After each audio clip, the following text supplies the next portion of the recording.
Hello everyone, Professor Krizluk here. So I wanted to make a short thinking about foreign policy and how your adversaries always have a say in the outcome. So we know that countries, whether it's the United States or Russia or any country, make foreign policy plans with the hope that they can control the outcome, with the idea that they can control a particular outcome. And in my longer video, I made a video about tools of foreign policy connected to the US-Iran conflict and how states can use sanctions and diplomacy and military pressure to try to achieve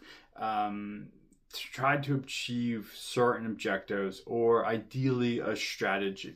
But what we sometimes see happen is, although those tools can be implemented, they can be implemented with military power, and you can have a stronger military than your adversary. When we look at Russia and Ukraine, or the US and Iran, you can have sanctions, you can have economic tolls, but yet it does still seem like that foreign policy isn't achieving the strategic objectives that were laid out.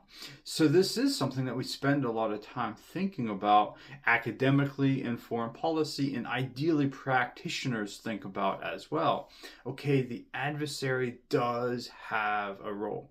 They might not respond how we think they will to sanctions. There might be a rally around the flag effect.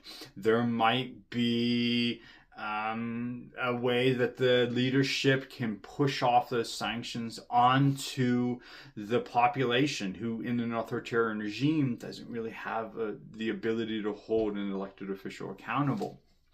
So when we think about this idea of foreign policy on paper, you can have objectives, you can have strategy, you can have this, for lack of better words, this game plan of how this conflict, this event is going to play out. But it's always important to remember in foreign policy, your adversary, your enemy, your competitor has a say in that outcome as well. So with the Russia-Ukraine conflict, many analysts, I'm sure many in the Kremlin, thought that they were going to take Ukraine in, what did they say, 3 days. But that wasn't true. The conflict is still going on because your adversary has a say.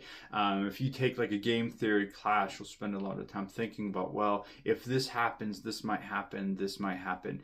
But for foreign policy, we can realize and understand that your adversary has a say, and we're seeing that with how Iran is responding to the US.